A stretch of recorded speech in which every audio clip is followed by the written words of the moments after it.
Welcome to Do We Belong Here, a podcast dedicated to proving that everyone has a place in the world of cybersecurity.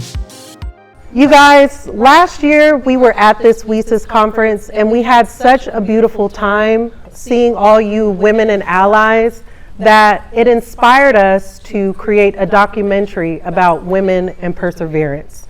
For those of you that don't know, we are the hosts of the Do We Belong Here podcast. And it is ran by Cyber Florida, and we have an amazing producer. Her name is Serena Gandy. Stand up, Serena. Stand up, Serena. And our podcast is about making people like you feel like you can be open and vulnerable, and your stories deserve to be heard. And in this industry, you really do belong here. Does that sound like a podcast you would want to listen to? So this is my bestie. I already introduced her. This is Pam Lindemoen, my bestie, my mentor. If you don't have a mentor, go get you one, someone that inspires you and teaches you how amazing this life can be. So she's going to tell you a little bit more about what we're going to be doing here today.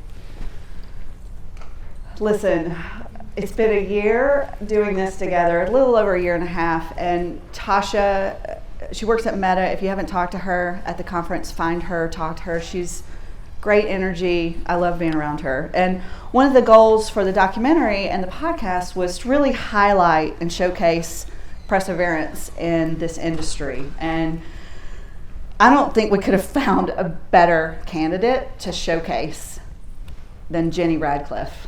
That's why you're here, Jenny Radcliffe! So, people hacker.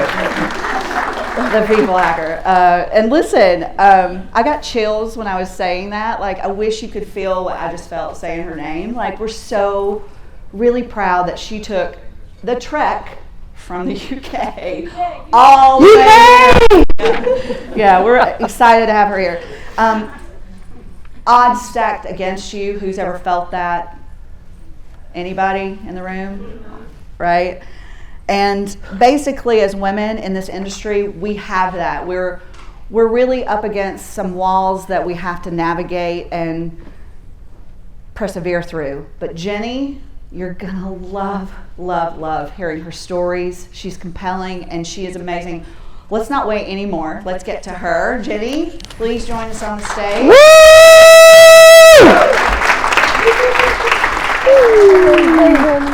So official. Thank you for being here with us. Oh no, it's my pleasure. Thank you for inviting me. We're gonna have to Oh yeah, there we go. Do the mic thing. Mm-hmm. So your story, we know, we've been engrossed in it for quite some time now when we figured out that she was our keynote here. We wanted to really highlight her stories and where she's come from and what she's done in the world, all the good she's done in the world. So we're versed in it, but for those of the audience that haven't heard your story, can you talk us through it? Tell us some of how you got to where you are and what you do for a living. Sure. Hi everyone, you okay? It's so nice to be here. So it's so difficult to say what my job title is to certain people because you guys know. So I'm a social engineer. Okay, so most people in this room know what that is, all of you will. Other people don't know what that is. So if I'm on a train, say, and there's a nice, maybe senior person asks me what my job is, I'll say, I'm in security. And they go, oh. And they say, well, I'm a hacker, and they think you don't look like a hacker, right? And I don't. I look like what most people think a hacker looks like. I don't want to say the big title, which is, as you know, physical penetration tester, because that can be taken the wrong way, right? So I say I'm a social engineer, and what that is someone who is, because I'm not technical, right? I mean, I know loads of people in this room will be really technical, and apparently the technical talk next door has got lots of attendees. So I do psychological pen tests, if you like. So I specialize in scams and cons, but the thing that you're going to be most interested in is I'm a burglar for hire. If I like you and you pay me, I will rob you. So, yeah. Okay. It's never a quick answer. No, it's a very interesting answer. I think they want to know a little bit more about you. So, burglar for hire. You're from the UK, but you are really from Liverpool. Tell them about your upbringing in Liverpool. Sure. Well, Liverpool is in the northwest of England, right? And I am not speaking in my very strong Scouse accent right now. Because if I was, you wouldn't be able to understand me. So I drop it a little bit for these things. But I'll switch back now. So I grew up in Liverpool, and in Liverpool, at the time, it was very high unemployment and a lot of crime. And what happened to me was, it's in the book, I know where's Jenna? I've seen a few people with the book, but what happened was, it was, because I'm quite old, there was a neighbour who sort of kidnapped me, really. I was playing out with a friend, and she was an older teenager, and she asked me and my friend to go in a house for just a drink, do you want some juice? And I was just about sort of 7 or 8, and I went in, and she wouldn't let me out again. Now my friend had gone, she wouldn't let me out. And I knew then that she actually meant me real harm, right? It's a visceral thing. And eventually, and just to cut that short, eventually my mum came and knocked at the door. I'm going to switch back to more legible English. And my mum came and knocked at the door, and she put her hand around my mouth and said, "No, Jenny's not here." And she wasn't going to let me go. And I knew in that moment that if I didn't get out there and then, I wouldn't get out. Right. And I did, and I kind of mentally, and this is the light bulb moment, because mentally I think that was only in hindsight, but looking back, I think that was the moment I decided I was never going to be that vulnerable ever again. Right. But I knew that physically, that ship had sailed even by then. I was never going to be someone who's physically fit. So I decided to kind of give myself skills, not consciously as a kid, but that's what it was. And what happened after that was, Mum and Dad, because I don't think I put it in the book, about a week after that, so exclusive, that's been the next one. All right. So a week after that, I was coming back from the store. I had some pocket money. And I was sort of cornered in an alleyway by like the local bullies. It was a gang of boys. And they weren't going to let me go either. And I had to think real quickly. One of the skills of social engineering is improvisation, right? Tactical improvisation. We strategize long term and we plan, but in the moment you tactically improvise. And so I had a can of soda and I shook it and I exploded it in the biggest guy's face. And then he went, he wasn't going to move. And I bent the can in half until it made a point, and I hit him over and over and over again on his head, until blood and soda was running down his face, and it gave me a moment to run away. And after that, my parents went, you know what, she needs some help. She needs to be a bit more streetwise. And what they did was they gave me, they asked my cousins to look after me. And my cousins were older guys, older teenagers who I adored. I thought they were like superheroes. And they helped me become more streetwise. But what I don't think they expected was it to be quite that streetwise, because they were getting in and out of empty buildings, basically. And that's really how it all started. But yeah, it came from a moment of vulnerability, I think, in hindsight. I think, like, we've talked a little bit about this and getting to know you previous to this. Like, I feel like I know Jack and your cousins so well through your book. Your writing is absolutely spectacular. Oh, I'm sure it's not, but thank you. No, it is. If you haven't read it yet, it's not difficult. You read it in it's not Tolstoy. It reads like a spy novel. Like, it is really good. If you haven't read it, you have to.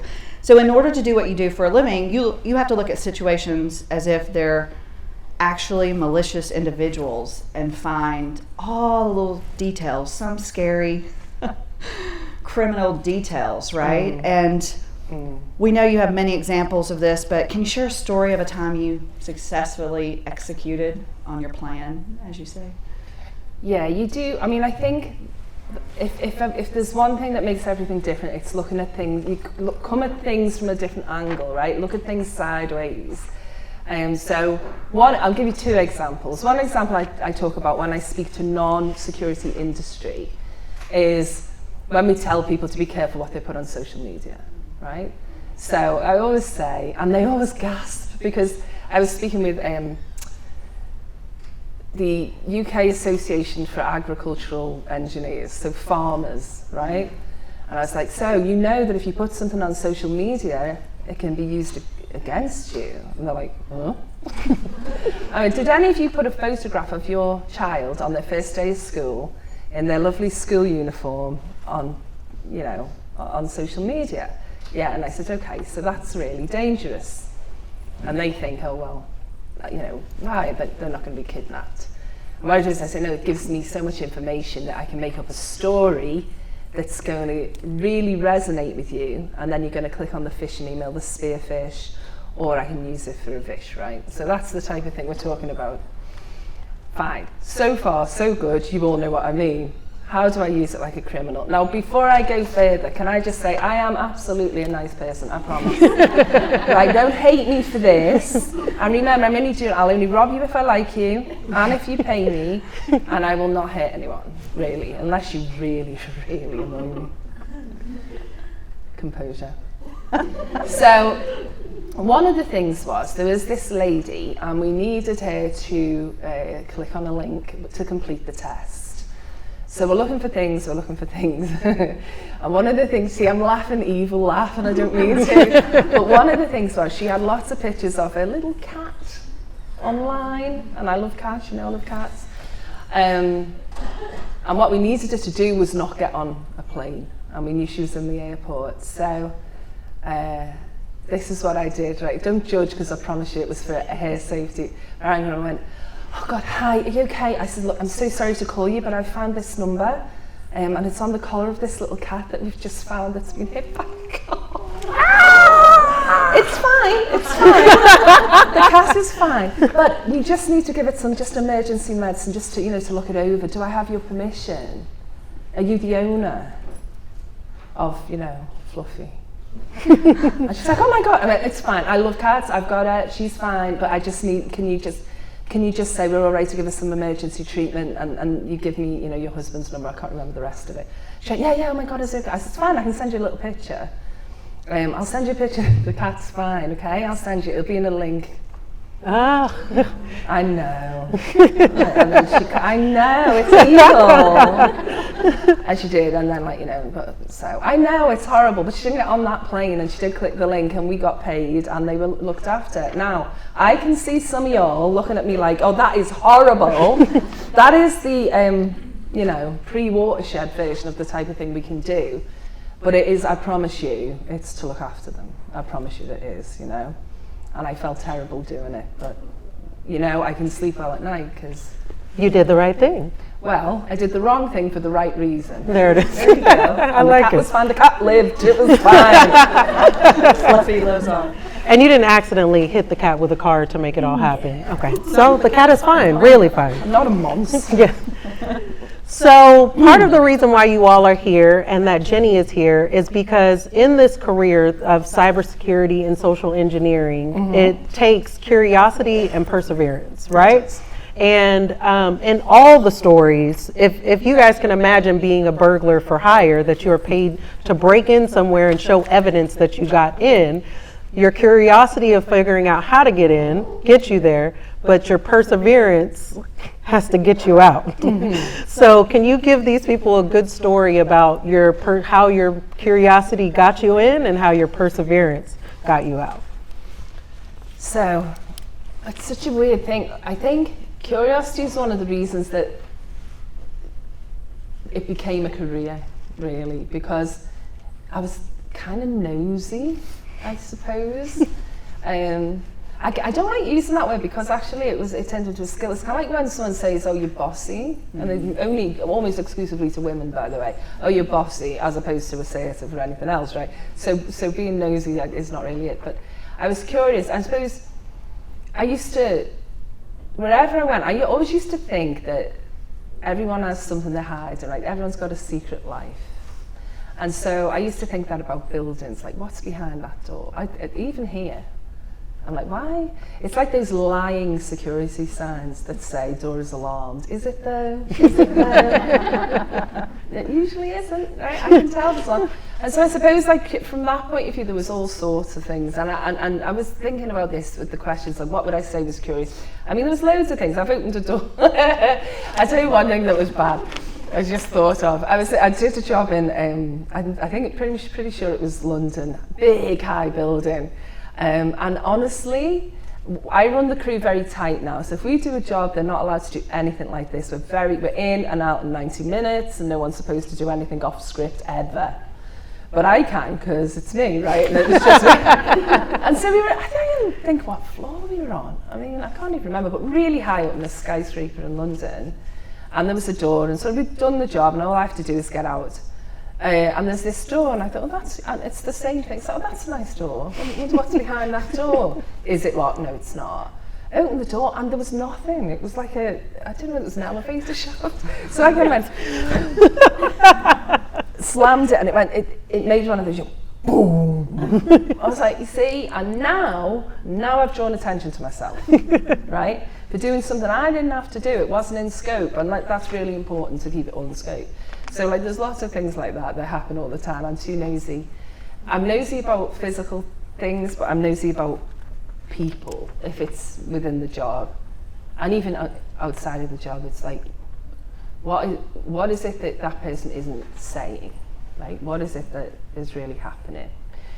Now, I found like this was a really difficult question to find like a single instant about it, but perseverance, or if you like, resilience, is one of the most important things I think in my career and in my job, but generally, is that idea, because you're going to get knocked back a lot, right? If you have an interest, if you don't just lock yourself away and never speak to anyone or travel anywhere, you're going to have times when things go really wrong, and there'll be times when it's your fault, right? And that's just part of being a human interacting with other humans in the world. And I think it's one of the most important things that you don't learn. I don't think you can learn it until you're a bit older, is to accept it as a lesson. And it sounds so trite, but that's the thing. The thing for me in the job was if we failed to get in, we'd go back. There was one time, okay, you want anecdotes. There was one time we were supposed to break into this big office, and again, it was a London job. And I thought it sounded like quite a good idea to infiltrate. They had an intercompany sort of sports tournament with teams from different divisions and sites of netball. I thought, right, we'll do that. We'll dress as a netball team. A netball team. I don't know what I was thinking. And so we had these like really crappy, like, you can buy a t-shirt and just get anything printed. So we got like a few of those and went in and just, it'll be easy, we'll just infiltrate the tournament. Well, first of all, there was only 3 of us. So we're not a team. Secondly, there was crappy t-shirts, and thirdly, we couldn't stop laughing. Because like, what's the lingo, right? What's the terminology for an intercompany netball team in the telecoms industry? And it was too funny, so we aborted that one.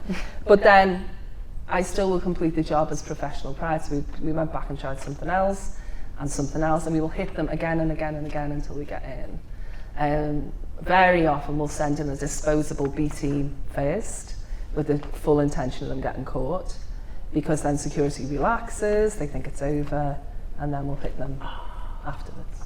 So resilience is everything. I love it.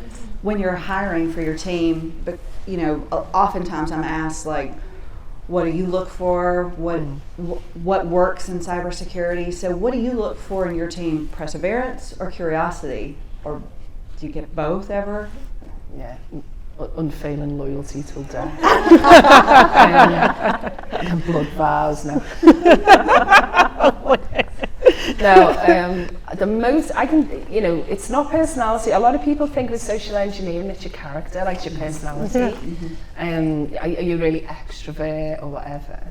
It's none of those things. We can go with any kind of physical body type we can go with as well. So we don't, it's a very physical job, but in terms of the role-playing side, you don't have to be super fit.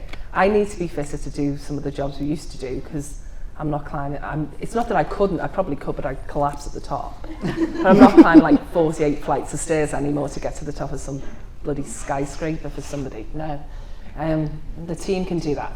But no, in terms of characteristics, it's work ethic and discipline are the most important things, right? It doesn't matter. Talent's great, and I know lots of people in the industry who have technical talents, who are talented communicators, who have just got talent of all types. That's great, right? Hard work is going to outrun you. Now you put the two together, now you've got a really good career. But if you sit to yourself and think, well, I'm not extrovert, or I'm not good at this thing, or maybe this isn't my area, work hard, because most people are not willing to work hard every single day and put the yards in until there's a point when you don't have to work as hard, right? Because you're accomplished. So the most important thing for me is work ethic. After that, it's flexibility, right? It's a semper gumby, right? It's flexibility. I love that answer. With that answer, it kind of flows into my next question, because those are attributes that we should all have, right? We should be working hard, flexible. We're the women in the room, so most likely we are the hardest working people because it was hard to get in that room. But I think a lot of times we spend so much time thinking about this technical aspect, right? Everyone's the technical aspect. And in your line of work, from every time we're reading, the technical aspect gets bypassed because the human element is really what we're in this room, what we're combating, So tell us some of the most intense situations you keep seeing over and over that humans keep making that natural mistake.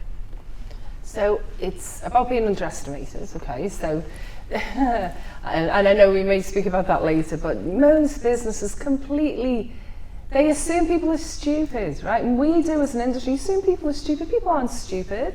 If you say to someone, if you can think of a way of getting yourself another hour's lunch break or another day's vacation, annual vacation, they'll find a way, right? So the people side of it is everything. And it always made me laugh about the security that was put on site. If there's a human being able to open that lock or bypass it, then it's not secure. It just isn't. Because we can work on the human. And there's a million ways of doing that. That's not to say that the tech isn't necessary. It is, and it does all the heavy lifting. And our job in terms of infiltration now is so much more difficult because all of the technical stuff, but you can still get past it. So the thing is, that's why it's so important to understand humans. Because the more that you can understand what humans are like, what other people are like, then the easier it is to persuade, to negotiate, to influence. And that is a skill that you can use in a power cut. That's a skill you can use when the batteries are out of charge, right? That's a skill you can use with children and with crowds and with authority. So it's the most important thing in security because it's really the most important thing in your life, I'm sure I had a note in this, let me say. No, it was something else. See, I love people who are prepared and extensive notes. I love it. I thought about it a lot, but I got this system, just a really quick side note. This is a side hustle. I had a system years ago when I used to study for something where I would take lots of notes and then eventually condense them down and down and down until I had just one word on a piece of paper. Oh. And then I could blow it out because I remember doing those little charts, the little... Like the mind map. Like the mind map. Nice. Yeah. So I only need a little one to remind me. I love systems. Like any system that I can learn from anybody, I pull it. And I need to do it, right, because it's important that I work. It's important that we work with rules because I never took any notice of them when I was younger. So now it's important that we work with them, and it's quite strict and kind of prescribed. So anyway. So we're going to move to women in cyber. I think this is a great topic. Just broadly, we're going to touch on a few things, but I bet everybody in this room has been underestimated and overlooked at some point in their career. Can I see a show of hands, maybe? Oh, lots of hands. Yeah, pretty much everyone. Are there ways you flip the script on female stereotypes and this to make yourself feel more powerful. Do you have a specific example that you want to share, maybe to help out some of these ladies in the audience? I don't know about make yourself feel more powerful. I think confident would be better. I mean, no, here's the thing, even now, even if I'm sometimes doing a talk where my picture's everywhere, if I just put on like sneakers and jeans and walk around, nobody thinks I'm dangerous, right? Nobody even, I mean, I'm a middle-aged woman. I can disappear if I want to. I can melt into the background and steal your wallet and be into your, I'm not going to, because I don't know you. You're not paying me to steal your wallet, but like, I could be in your sock, I could be in the security thing. I can sit practically in a security office as if I don't even know what day it is really. And you know, and it's like, oh, bless her. And and the older I get, the easier it is, right? Mm-hmm. So, you know, I think what you need to do is, I never consciously thought, I'm going to do this, I'm going to put this to use, or I'm going to turn this, I'm going to weaponize this prejudice, right? This judgment. I never consciously thought about that, I just got on with it. But I realise now when I look back that that's really what I was doing. I was going, okay, well, you're going to ignore me, you're going to underestimate me, then I'm going to flip that every time. Now, there is one short story about it. A friend of mine was at dinner, with a business dinner in London, with a load of people from the community. And she sat next to this dude who's very senior in one of the biggest companies in, well, the world. And he says, she mentioned social engineering, and she said, oh, you know, I know Jenny. And he said, oh, she's a total fraud. Yeah, that's the job. No, sorry. But what he meant was, he said, she says that she's done security in our firm, and she never has, right? And so my friend said, right, oh, what makes you say that? And he says, well, I've looked on the system, I've checked the accounts, there's no record of anyone called Jenny Radcliffe ever being paid by our company, ever send an invoice in. It's not true. Now, first of all, as if I invoice in my own name. And secondly, I thought, right, you know, and I've been working with them for over 8 years by then. I sent him a photograph of me in his sock. And he was really pissed.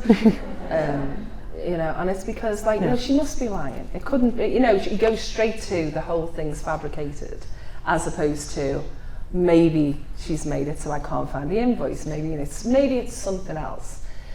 No, it's got to be a lie, because why would Jenny be able to get past all our fancy security? Yeah. And I shouldn't probably have just sent him that picture, but I just was annoyed.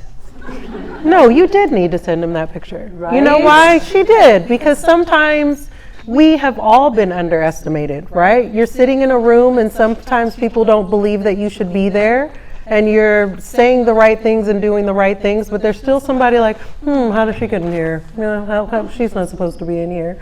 You know, but I love that the way you flip it and own that, just because the fact that you think I'm not supposed to be in here, the fact that you think I don't belong, I'm going to flip it and show you I'm more in here than even you're in here. You know, take a picture of you in your sock. And sometimes, you know, you can say, like, there's menace in it as well, because I've had people say to me, I mean, I had someone from a very, very big company that you would all know and probably use every day, said to me, social engineering, oh, we took care of that.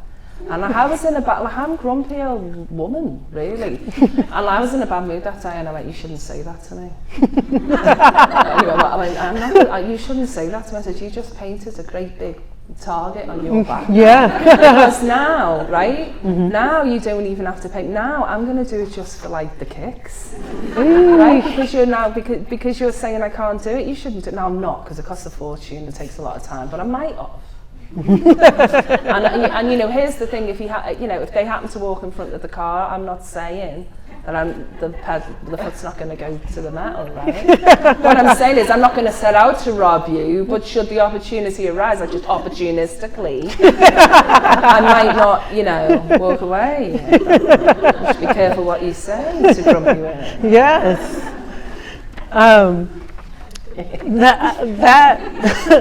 grumpy women and women just in general, I think we have a habit of saying yes.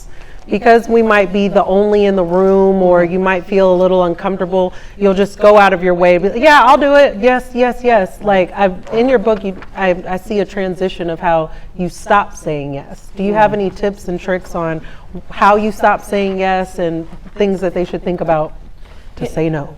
It's so hard though, because I'll tell you why I used to always say yes, Tashya. It's because I always had to make my own money, right? No one was going to make any money for me. And so it was like, you can't say no to work. You just cannot say no to work. Like, no matter how busy, no matter how tired, take the job, because you don't know when the next one's come in. I was always freelance type of thing, or nearly always freelancer. So I always had to, and I just never said no. And then I felt like I could help someone. So, security, right, they've got a problem. I used to get lots and lots, still do get lots and lots of emails that are really sad. This has happened, and the domestic stuff we don't do. So I felt like I couldn't say no, and it was a discipline that, what happened was I knew I was starting to burn out. So I was like massive workaholic, and I knew I was starting to burn out, and I wasn't taking breaks. And I wasn't really seeing as much of my family, and it was just like crazy. And I feel like I'm a lazy person, right? So if I'm not learning something, doing something 24/7, I've wasted that day. But I learned that there was a couple of times my body just shut down. So I got like these colds and headaches and things that were just, you couldn't work through it. But I wasn't really sick. It was weird. So and what I used to do is end up taking 6 weeks every summer, which I still do. But I'd be exhausted for the first 3 weeks, like unable to do almost anything. So what I decided to do is have very specific goals and criteria for taking on a job or a favour. So we still turn down over 70% of the jobs we get offered, just so you know. I only rob you if I have to like you to even rob you. That's true. So it was, is this something that is like massively financially beneficial? That's the first thing. So obviously if you're going to pay me a fortune and all else being equal, I'm going to take it. Is it interesting in some way? Or is it that the people really need it and it's something that I really think needs supporting, right? And that became the criteria. And then the negative criteria got stricter. So if you've ever been an arsehole, I'm not going to work for you. If I think your company are arseholes or cruel or have this horrible history, I'm not going to work for you. If you ask me to do something, really, this is so scouse, and I know Jen's at the back. Where's Jenny at the back? My Irish Jen. She was there a minute ago. She gone, I'll kill her. She gone. I knew. I got strict, so if someone had been nasty, if someone had been kind of horrible to someone else, or if they said something like, oh well, we need you to come out, but we can only pay for 2 nights in a hotel and drag me across the world or something like that. So I started to get all these criteria and get really grumpy about it. But I tried an experiment as well. So I had a year where I said yes to everything I was asked to do. Knackering, but brilliant, met loads of great people. And then I had a year where I said no to almost everything. Wow. And it was so strange because the yes year was a good year and got me loads of opportunities. The no year was a good year because it focused me. Wow. And it focused the business strategy. So the business from the yes year, I got lots of connections, and the no year meant that I could execute on the long term. Because the danger is when you run your own business is that you work in the business but you don't strategize and plan properly. And that for me is still a struggle sometimes, and still a discipline, because I'm distracted by all the shiny and the fun, right? So I don't know if that answers it. It does.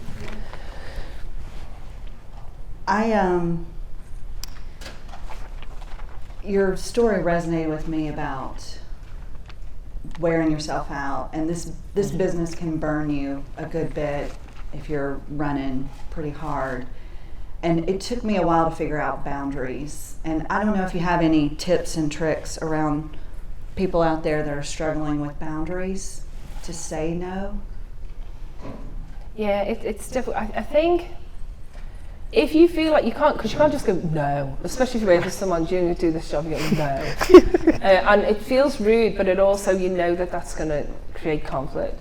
So, I mean, the thing I used to tell, once we'd done some jobs where people had clicked on links and things and let us through, the advice was, you didn't stop us or you didn't question it because you thought it'd be rude or we were customers. We used to give them set phrases to say on the phone. So like, I'm sorry, I can't answer that question because we recently had some security awareness training and it's raised a red flag to me. Of course we will deal with this professionally soon, but I'm obligated to stop the call, type of thing. And I thought, why don't I just apply that to me? So I basically started out rehearsing some phrases, right? It's like, I'm really flattered that you asked me and I'd love to say yes, but I really need to check whether there's a schedule conflict. And to do that, I'm gonna have to get back to you, right? And then quickly get off the phone and go, and then it just gives you time to give a more kind of firm answer. So delay until you can answer it properly, I'd say. Rehearse a few things. And I heard other people say really good stuff. People who said no to me when I asked them to do things. If I thought they phrased something eloquently, then I'd be like, oh, that's really good, The other thing to do is have someone you can pass inquiries on to, that you say, well, I have to pass it to this person because they look at my diary with me. Even if you just started. And even if that person's imaginary. Right? So I work with, make someone up, this is terrible, isn't it? Make someone up, I call them, I don't know, it's your doppelganger, your alter ego. And say, I just need to run things past Maya, say. I'm going to run things past Maya. And Maya might not exist, but she does really, because she's your mirror to all these decisions. Right? And then get back and say, well, I consulted with my colleague. Oh, that was good. I don't think you guys know how good that is. That is good. You have to create that for yourself. That's awesome. Yeah, and if you really make a mistake, you can fire Maya. Right? Blame her. Don't worry, that's simply enough. Oh, man. There's a lot of nuggets that I want you guys to take with you. Jenny has given us so much in this small period of time. Looking within yourself, making an alter ego, learning how to set boundaries, learning how to say no to many things, persevering, don't stop, and taking the negativity that people sometimes are looking at you, things that are people underestimating you, and making sure that you can flip that. Like, take all of those things. And this book, get this book. This book is telling you a journey of a person that was curious and amazing and turned it into a life and a story. Like going from being a young, curious girl that got kidnapped to an amazing person that is stopping potentially major businesses from losing lots of money and some people from even losing life. Like, you are a wonderful, amazing person. So thank you for being here with us. Thank you so much. Can I just? I want you to tell us something good. That's it. I was going to say don't stop because I No. Stay here for words from Jenny. I know our 5 minutes lady is waving it, but I'm just going to say she's fine because they said. If you leave us some words of wisdom, right? And it's not often, so I have to really think about words of wisdom, and I've got some for you, okay? Are we all off for 5 minutes of words of wisdom? Yeah? Because you can disregard it, thank you. Okay, so the first thing is, we're going to take 5, babe, love you. So, the first thing is people say, oh, it's an interesting job, right? If you want to be interesting, be interested in other people, right? Everyone has a story, find out what it is. Okay, the second thing, this is very career-y. Learn about lots of things. I'm interested in lots of things. I can have conversations about some of them to a point, but I know my level. But in your career, learn about lots of things, but specialize deeply in one thing. When you find the thing, pursue the thing. And the reason is that there's lots of specialists everywhere. But if you specialize in one thing, that's the best thing to do. So for example, if you book me to talk or to sit in a panel or to work with you, you know that I'm going to talk about social engineering, the human side, right? That's what I do, and I know it deeply, and there's almost nothing you can ask me I can't answer, because if I can't answer it and I'm not good at it, I know who is. right? So learn about lots of things, be general, but specialize in the thing that interests you the most. That's what earns the money and gives you career progression, okay? In terms of days and weeks and months when you think things aren't going right and everything's gone wrong and you hate everything, learn to be patient. I've written it, learn to be patient, just bide your time and remember who was around on those days, right? Because when you're successful, people all want a little bit of the shiny, right? When I wasn't so successful, people were very willing to kick me when I was down. And when I got very successful, rub off the shiny. I remember, I have a long memory. You do me wrong, I will never forget. This is particularly for young people, okay? Accept that not everyone's going to turn out to be a friend, okay? Some people are just going to be colleagues that you like, right, and that you get on with. And to that end, and not everyone is nice. And I hate saying this because I sound like a negative Nelly, but it's true. So, don't trust people straight away, and don't be too open, right? There's things about you, the things that you really care about and make you feel vulnerable or whatever. Some of the things that we spoke about at the beginning, I see that from a criminal point of view. So, you need a cheerleading team, but it should be small, and it should be people who have demonstrated over time that they are worthy of your trust. And to that end, I have two things. I have real advisors and mentors, and I have my fantasy team of mentors. So for mentors, I have a few people I go to with different specialisms who will tell me when I'm talking crap.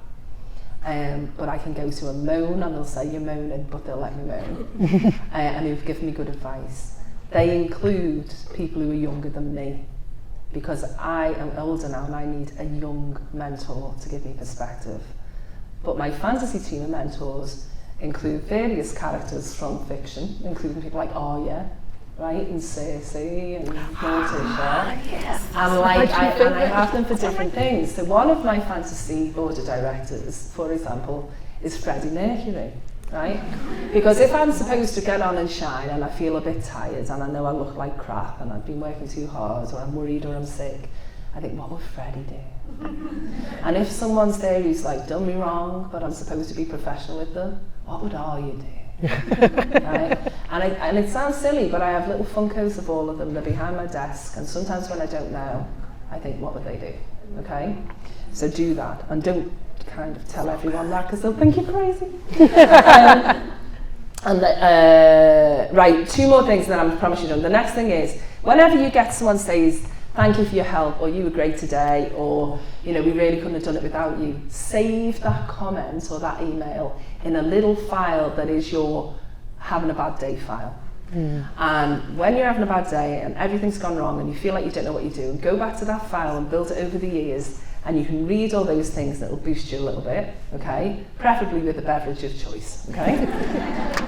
And the last thing, and this is the most important thing, this is why I wanted to say it, okay? Give up on the princess syndrome, right? Stop thinking, someone's going to come along and rescue me and give me a great job and everything's going to be fine and, nah, do it yourself, right? You don't need rescuing. What you need to do is put in the hours and put in the time, and I promise you it's worth it. All right, I just have to say those things, and thank you for listening. So good! So good!